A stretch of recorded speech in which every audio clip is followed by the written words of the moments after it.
E para compartilhar essa palavra, eu queria primeiro fazer algumas perguntas para que a gente possa refletir. Será que você já se sentiu convidado a ouvir, a escolher sobre alguma coisa que no fundo o seu coração ficou dividido? Como assim, pastor? É isso mesmo. Coisas que o mundo muitas vezes nos oferece, as propostas tentadoras que surgem à nossa frente, mas nós sabemos que no fundo, não é aquilo que Deus quer para a nossa vida. Eu sei que todos já passaram por isso, porque todos nós somos tentados todos os dias a lidarmos com situações que muitas vezes a gente sabe que no fundo nós precisávamos se posicionar e dizer não, mas o primeiro sentimento que vem ao nosso coração é um sentimento duvidoso. Por quê? Porque nós iremos sempre pensar: e se eu disser não, será que essa pessoa vai se sentir magoada? Se eu disser não, será que essa amizade vai continuar de forma saudável? Se eu disser não, o que será que vão pensar de mim? Às vezes Deus coloca testes diante de nós, muitas vezes no ambiente de trabalho, muitas vezes no meio social que nós vivemos e até mesmo dentro da nossa casa, na nossa família. Testes que vai exigir um posicionamento, uma decisão minha e sua. E quando nós entendemos isso, nós sabemos que há uma voz que sempre vai fazer com que a gente sinta esse sentimento de dúvida. A voz que ecoa lá dentro dizendo assim: mas será que vale a pena ser fiel? Será que vale a pena realmente comprar essa briga? É melhor você não fazer confusão, não faz questão. Olha, se você fizer, muitos virarão as costas para você. E essa voz continua ecoando em nossos corações todos os dias, para que a gente fique confuso diante das decisões. E é justamente sobre isso que eu quero falar nessa noite. O tema dessa mensagem é conveniência ou convicção. Quando nós olhamos para as Escrituras, nós vamos ver relatos de pessoas que tiveram uma oportunidade de escolher o que era conveniente, o que ia causar menos problemas ou até nenhum problema naquele momento. Quando nós olhamos para a vida de José, nós vamos ver José em um momento do ápice, está ali crescendo, se destacando na casa de Potifar. De repente a mulher de Potifar faz um convite indecente para José. José poderia escolher, era conveniente fazer a vontade dela, ter um momento de prazer, mas ele se posicionou com convicção. Por quê, pastor? Como o senhor sabe? Porque a resposta dele foi justamente preocupada em agradar a Deus. A resposta de José foi: como, pois, cometeria eu tamanha maldade e pecaria contra Deus? E a atitude dele foi se levantar e sair, se retirar daquele lugar. Quando nós vemos a vida de Esther, que poderia ficar no palácio e viver de forma conivente com as regalias que ela estava acessando naquele momento, mas não. Ela decidiu agir por convicção e sabia que Deus estaria com ela, mesmo que ela perdesse a sua própria vida. É o que ela diz, se pereci, pereci. Então ela age por convicção e salva não só a sua vida e o seu povo. Quando nós olhamos para a vida dos apóstolos, vamos ver Pedro e João sendo confrontados em Atos capítulo 4, justamente pelo Sinédrio, dizendo que eles não poderiam abrir a boca para falar de Jesus. E a resposta deles é justamente: antes importa obedecer a Deus do que a os homens. Essas histórias nos lembram que sempre há duas mesas diante de nós. A mesa da conveniência, onde as pessoas sempre vão se agradar pelas nossas decisões que se adequam aos valores dela, esquecendo tudo que Deus nos ensina, nos orienta através da sua palavra, ou a mesa da convicção, onde nós iremos aborrecer os encarnecedores, mas alegrar o coração de Deus. Hoje eu quero te chamar para refletir sobre o que nós podemos fazer para não agir por conveniência e sim por convicção. Abra aí a sua Bíblia em 1 Reis, capítulo 21. 1 Reis, capítulo 21. Deixa aberto, porque nós iremos ministrar em cima justamente deste capítulo. E a primeira lição que eu quero trazer hoje para o nosso aprendizado é: o que Deus te confiou não é moeda de troca. 1 Reis 21, versículo 1 e 2. O texto diz assim: depois disso aconteceu que Nabote, o jezreelita, tinha uma vinha junto ao palácio de Acabe, rei de Samaria. Então Acabe falou a Nabote dizendo: dá-me a tua vinha para que me sirva de horta, pois está perto, ao lado da minha casa, e eu te darei por ela outra vinha melhor. Ou se for do teu agrado, dar-te-ei o seu valor em dinheiro. O que nós acabamos de ver aqui, o que esse capítulo nos mostra, é uma conversa entre dois homens. De um lado está um homem chamado Acabe, rei de Israel. Um homem poderoso, mas um homem corrupto. Como assim, pastor? O homem que agia por conveniência. O homem que tinha prazer em idolatria, em prazeres do mundo, um homem que quebrou princípios. Ele até começou muito bem, mas não deu continuidade naquilo que Deus confiou em suas mãos. Ele era casado com uma mulher chamada Jezabel, uma mulher maquiavélica, uma mulher maldosa. E do outro lado está um homem chamado Nabote. Quem era Nabote, pastor? Um homem comum, um israelita, um simples cidadão. E aqui está uma negociação. Acabe quer comprar uma vinha, uma propriedade, um terreno.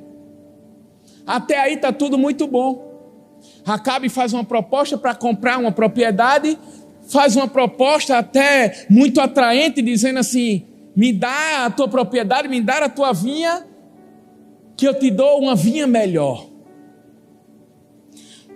Se você não quiser a vinha melhor, eu vou então te dar uma quantia em dinheiro. Parece algo muito bom. Imagina você na situação de Nabote. Você dono de uma propriedade sem interesse nenhum para vender.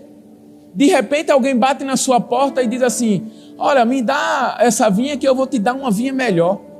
A primeira coisa que você faz é começar... Peraí, como assim melhor? Essa palavra melhor já começa a mexer com a gente.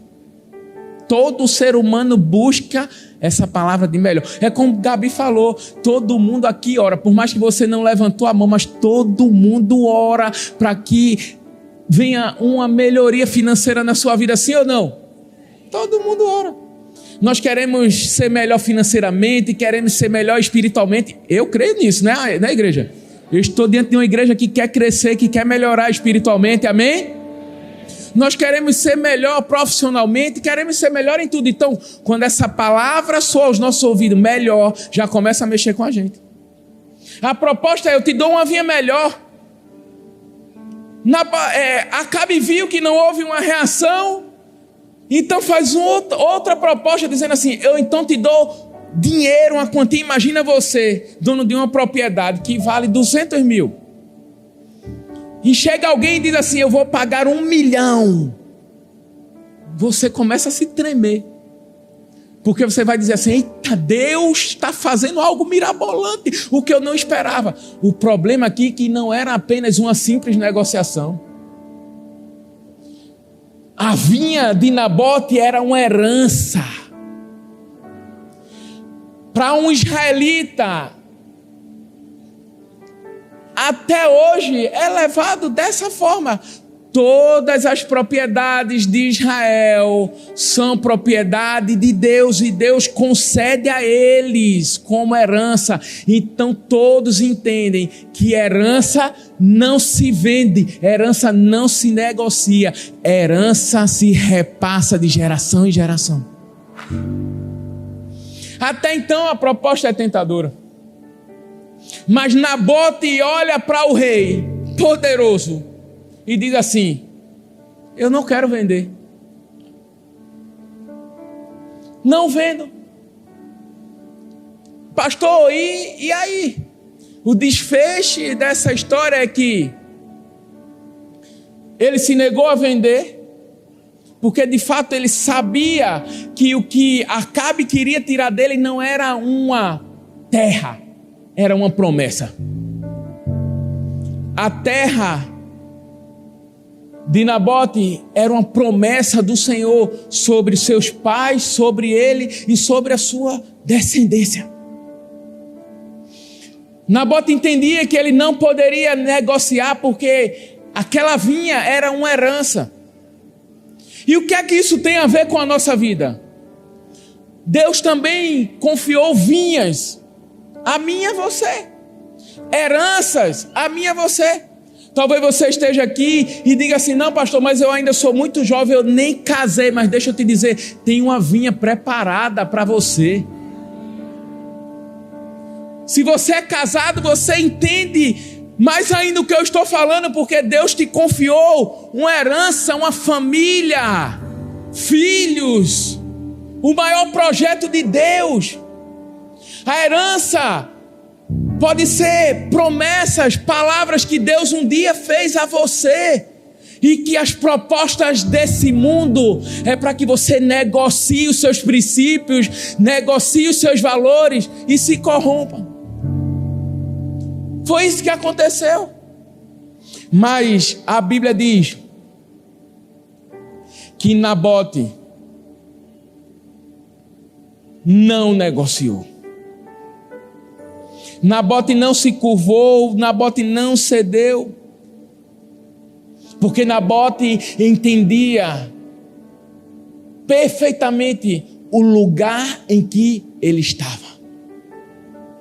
Ele não estava nem aí se era de lado do palácio, ele estava preocupado que era a terra que Deus tinha dado a ele.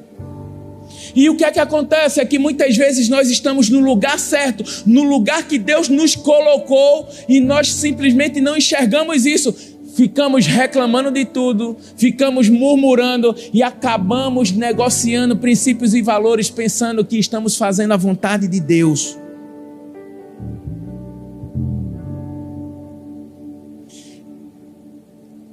Muitas vezes é uma proposta sobre mudar de um emprego. Muitas vezes é uma proposta tipo: larga esse casamento, está tudo muito difícil, é melhor você recomeçar a vida, você não tem para que passar por essa situação.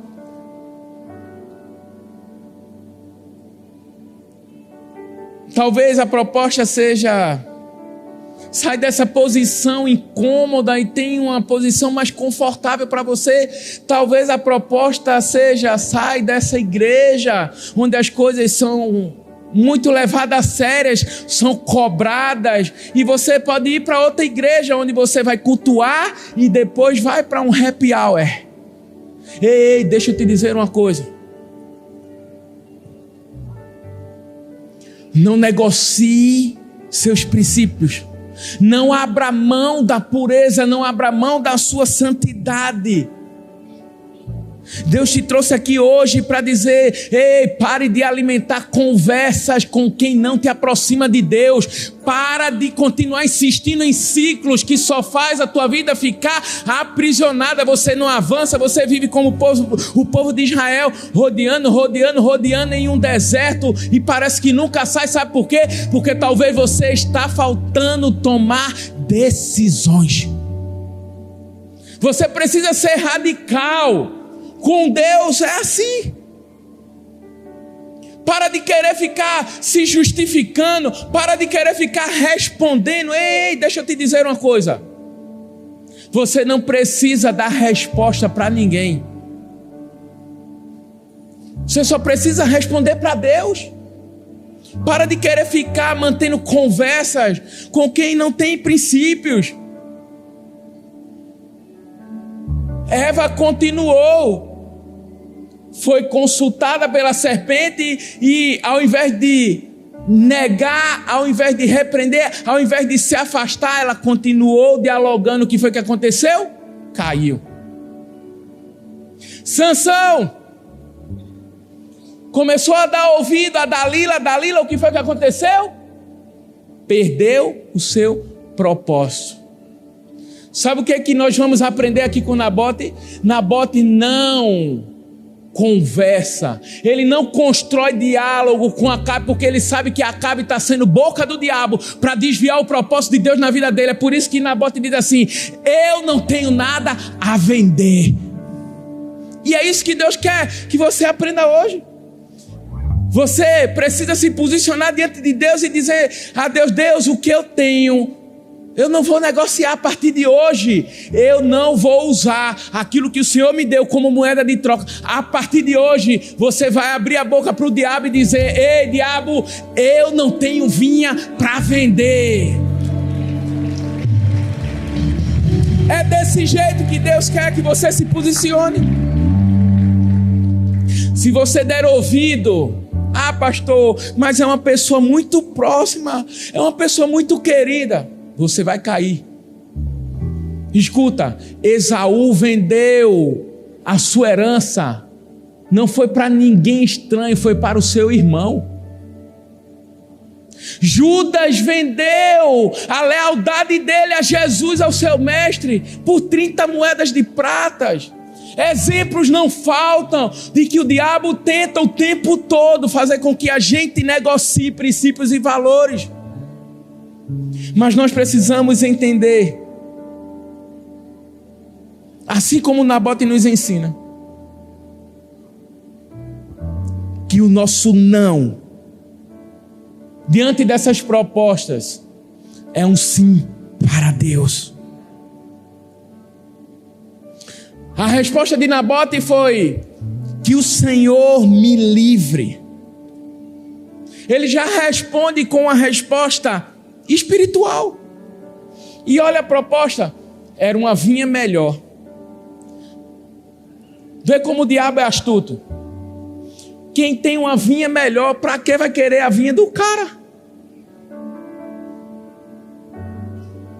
Se Acabe tinha uma vinha melhor, para que ele queria a vinha de Nabote? A Bíblia diz para quê? E aí é onde é revelada a armadilha do diabo. A Bíblia diz que Acabe queria comprar uma vinha, uma terra, uma propriedade que produzia uvas, para construir uma horta. Ei, deixa eu dizer um negócio a você. A vinha é uma propriedade onde se tem plantadas videiras que produzem, que geram frutos, uvas. Uma videira, ela tem uma raiz de aproximadamente 1 metro de profundidade. A proposta de Acabe é: me vende a tua videira, que eu vou construir uma horta. Numa horta, o que é plantado? Plantinhas, hortaliças, um pé de coentro, um pé de alface, se a horta fosse nordestina, né?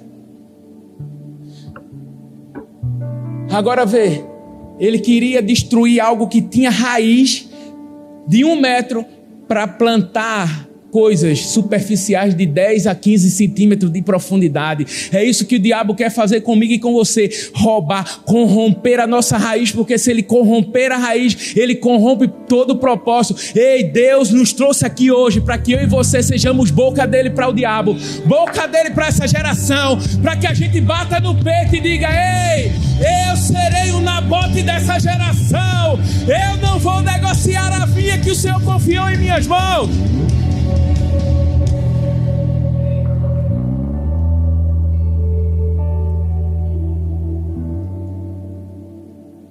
Que nunca aceitemos trocar nossa herança espiritual por um jardim. que o inimigo oferece. No versículo 3, continuando, diz: mas Nabote respondeu a Acabe: que o Senhor me livre de dar a você a herança dos meus pais. Nabote entendia que ele não era proprietário, ele era mordomo. E nós temos uma dificuldade de entender isso aqui na terra. Tudo que Deus confiou em nossas mãos, ei gente, não é nosso, porque sabe, vai acontecer o dia, quer queira a gente ou não, mas nós sairemos desse plano terreno, dessa vida passageira, e quando isso acontecer, tudo vai ficar aqui. Nabote sabia que o que Acabe queria tirar era justamente o propósito eterno. Queria corromper a eternidade dele. Nabote se posicionou com integridade, se posicionou com valentia diante de um rei, mas ele entendia que ele, por mais que estivesse diante de um rei, ele prestava conta a um Deus que é soberano, que continuava no governo e que continua governando até hoje.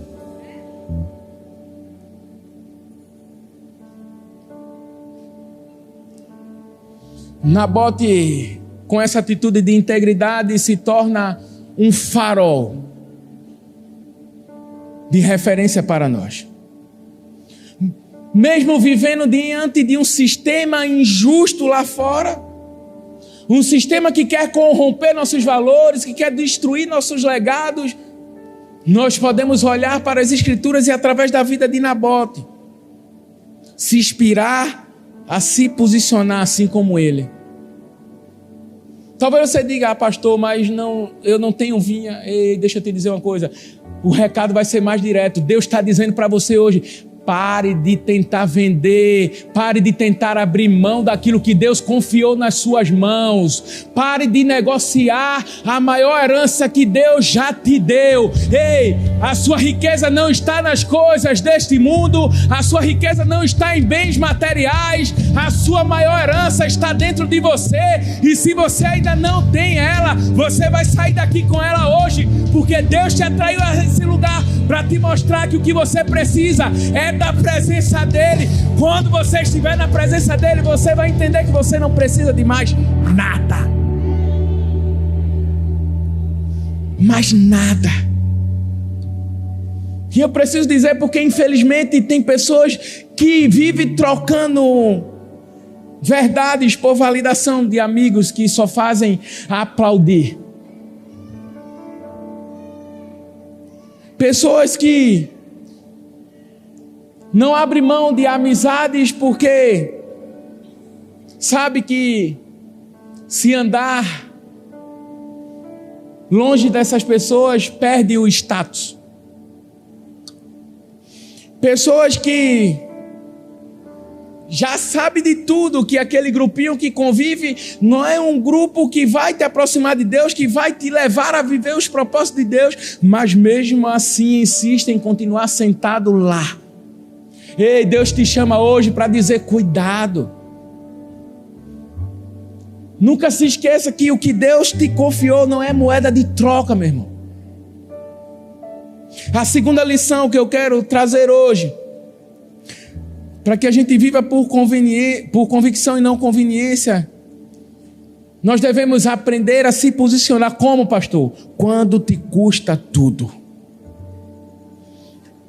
Versículo 13 e 14 ainda de 1 Reis 21.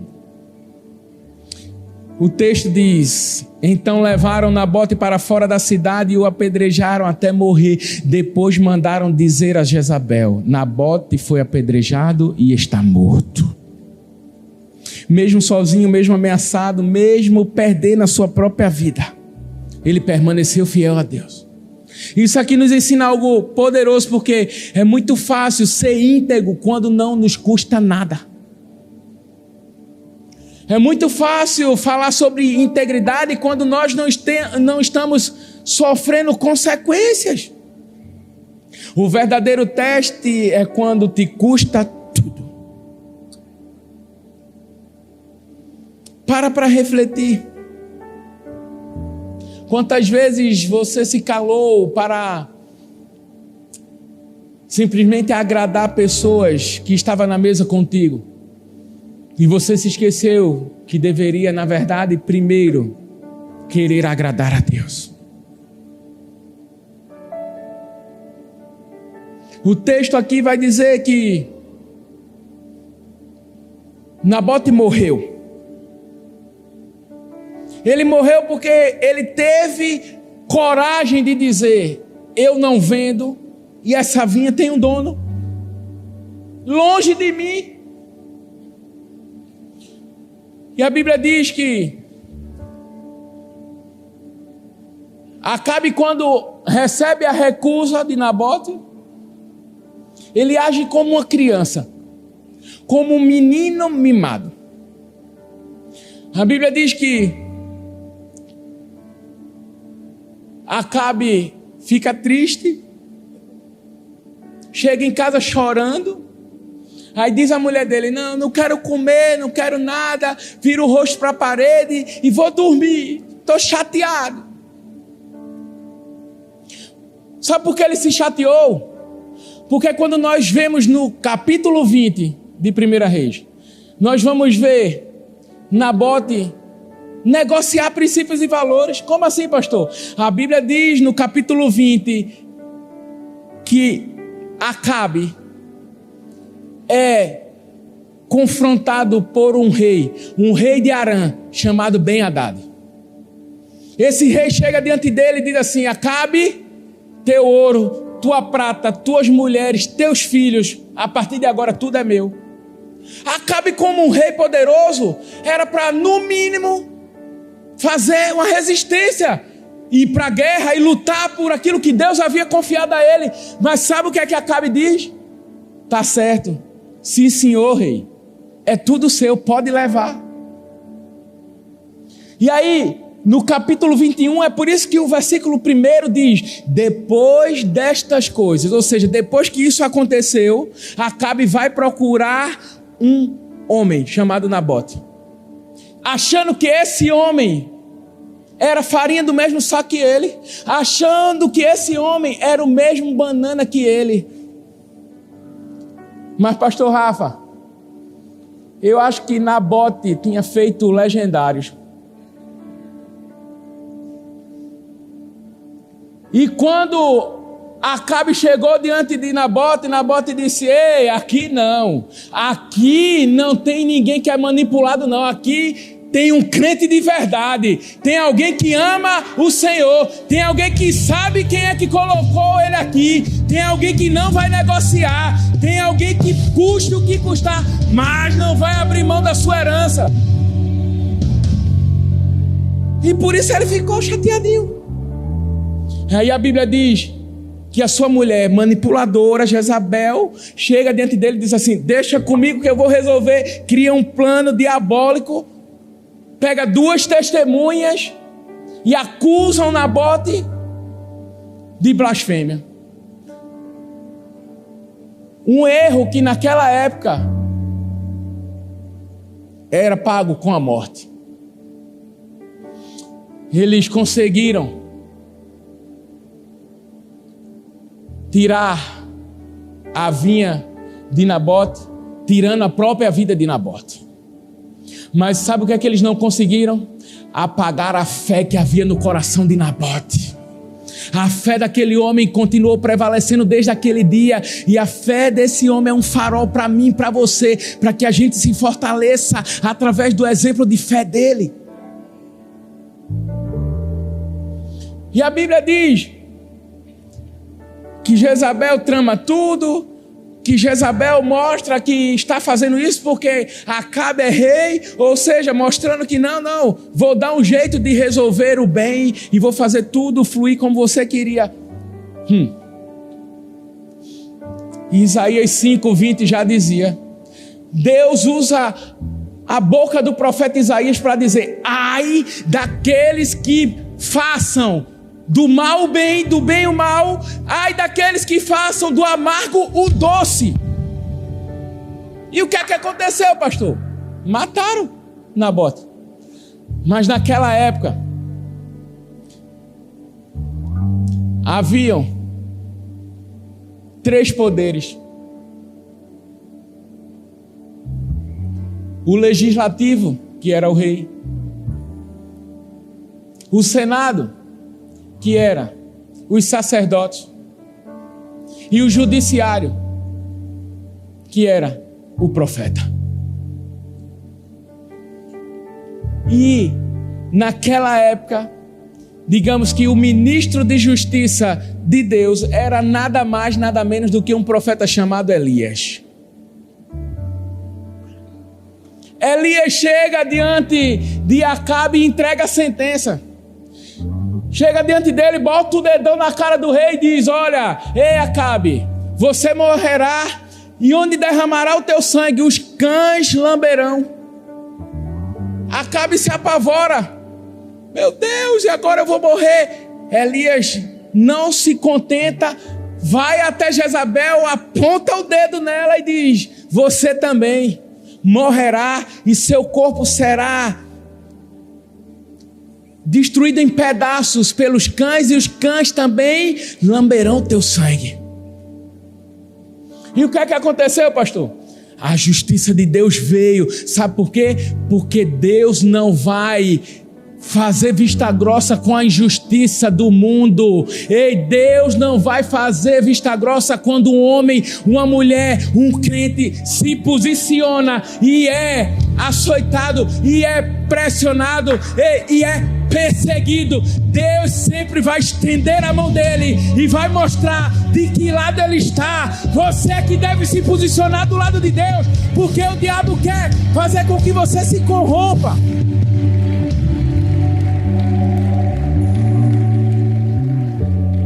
Eu sei que Deus está falando para as pessoas aqui hoje, e eu sei que o clamor do seu coração é esse: a partir de hoje, o diabo perdeu de uma vez por todas. A partir de hoje, você vai valorizar tudo que Deus confiou em suas mãos, antes que seja tarde. Como é, pastor? Isso mesmo, antes que seja tarde. Foi justamente isso que fez Daniel não se curvar, não ceder às tentações quando os manjares foram colocados à mesa à sua frente. Foi isso que fez Sadraque, Mesaque e Abednego não negociar, não se curvar. E olha que a proposta não era para que eles deixassem de adorar a Deus para adorar a estátua de ouro. Não, não. A proposta era: vocês podem adorar a Deus, não tem problema nenhum, mas também se curvem diante da minha estátua. Porque é isso que o diabo quer. O diabo não precisa roubar você por inteiro, ele só precisa roubar uma parte. Se ele roubar uma parte, ele corrompe todo o propósito. Mas com Deus não. Deus, ou você é inteiro, ou você não é dele. Ou você é completo, ou você não é dele. Ou você se joga completamente na presença dele, ou ele não te recebe. É desse jeito.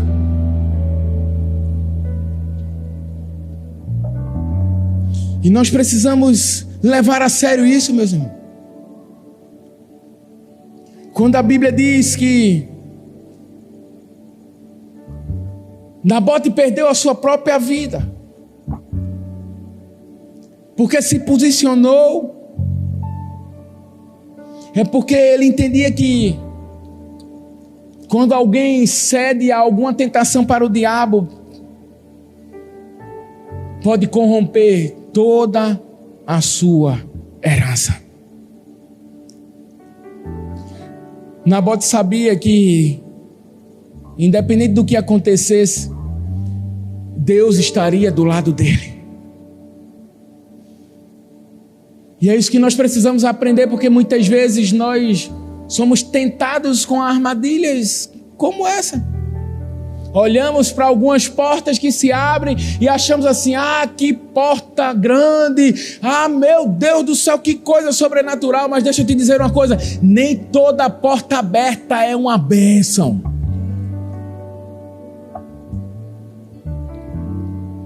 Terceiro e último, o legado da integridade. Números 36, versículo 7.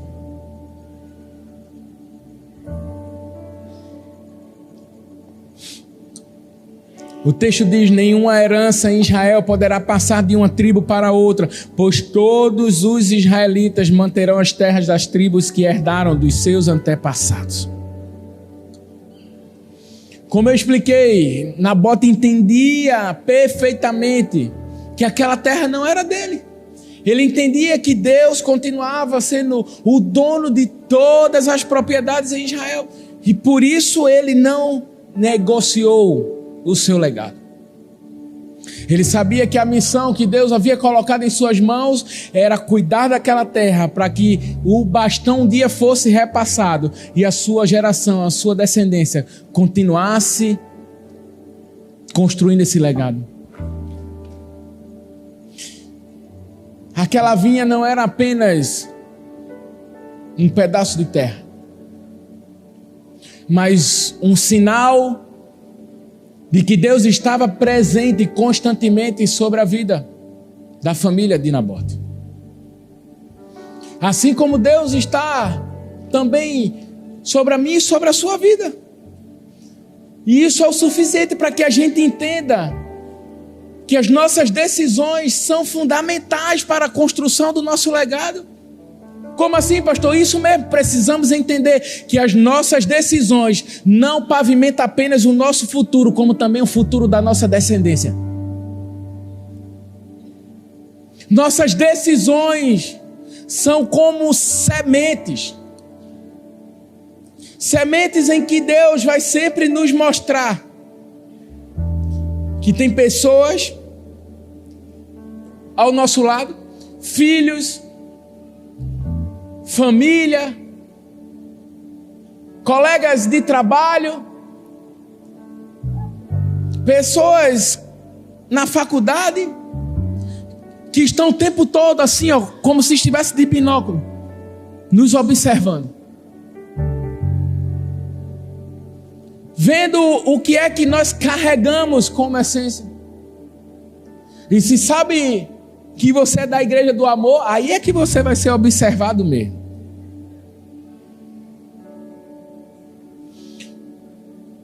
Eles observam porque Deus não confia nada em nossas mãos que a gente não possa dar conta. Eles observam porque Deus quer que a nossa vida seja um reflexo, seja um bom perfume, seja o aroma suave. Eles observam porque Deus quer que eles vejam a essência de Deus através de cada um de nós. É por isso que nós precisamos semear com integridade, semear com reverência ao Senhor, semear com fidelidade. Quando nós estamos envolvidos em um cenário, nessa geração, nesse mundo lá fora, nós vamos ver muitas coisas serem corrompidas. As pessoas traírem no casamento, as pessoas roubarem, furtarem uma outra, as pessoas tentarem o tempo todo, sabe, tirar proveito de outras pessoas. E nós precisamos dizer não a esse sistema para que elas vejam em nós a vida de Deus, o caráter de Deus e olhem e digam assim: ali eu encontrei um homem de Deus, ali eu encontrei uma mulher de Deus, ali eu estou vendo uma família bem estruturada, eu estou vendo um marido que não trai a esposa, eu estou vendo a esposa que não trai o marido, eu estou vendo filhos educados. Ei, tudo que nós fazemos há uma recompensa. O problema é que muitas vezes nós queremos viver a plenitude das coisas de Deus apenas aqui na terra, onde nós pisamos, onde nós sentimos. Deixa eu te dizer uma coisa: a plenitude não se resume a nada do que nós vivemos aqui. A plenitude se resume a ruas de ouro, a uma vida eterna, a uma vida diante da presença santíssima do Pai, do Deus Todo-Poderoso. E isso não pode ser corrompido. É isso que o diabo quer tirar de você. Eu não sei como você chegou aqui, meu. Eu não sei a que ponto você se sente cansado, frágil, a que ponto você diz assim: eu já estou por um triz, por um fio, eu já estou a ponto de desistir de tudo.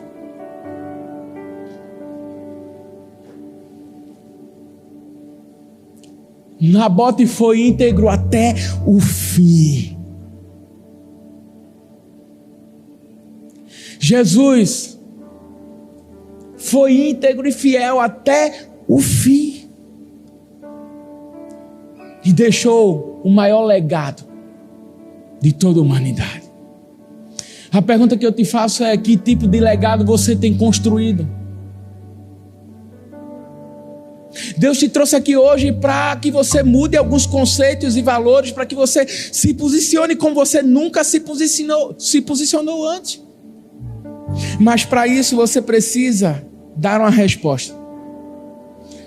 Não é para mim, não é para a igreja, é para Deus. E essa sua resposta para Deus vai refletir nas pessoas que convivem com você, que olham para você, que se inspiram em você. Pastor, mas o senhor não sabe do que eu estou passando. Deus te trouxe aqui para dizer: continua, seja fiel, permaneça, não abra mão.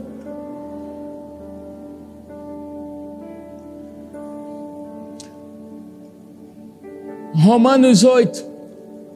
Eu quero encerrar falando as palavras de um homem que viveu todo tipo de circunstâncias. O homem que não era cristão se tornou um cristão.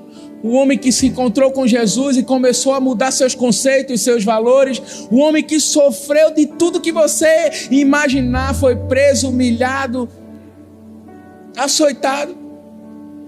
Mas essa declaração que Paulo faz, eu tenho certeza que é o que Deus quer que você guarde no seu coração hoje.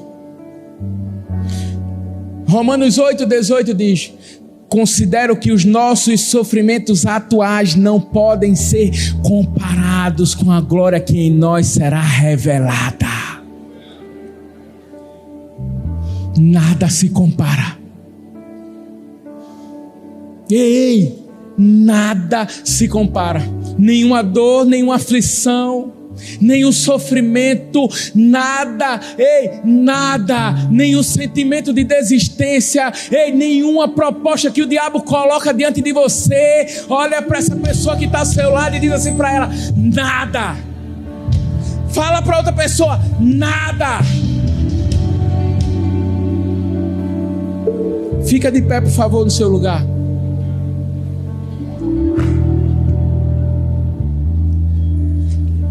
Há um propósito em tudo que eu e você passamos.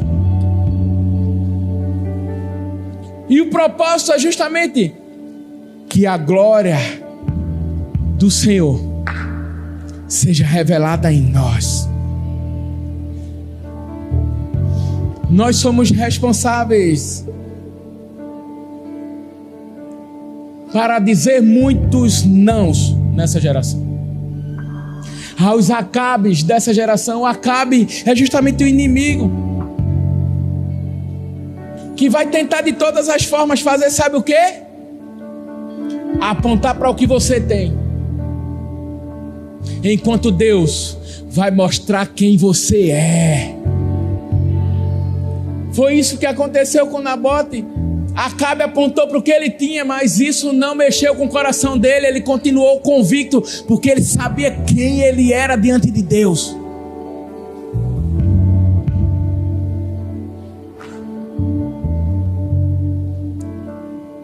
Feche seus olhos. Coloca a mão no seu coração. Enquanto nós entoamos essa canção, é você e Deus. Fala para Ele.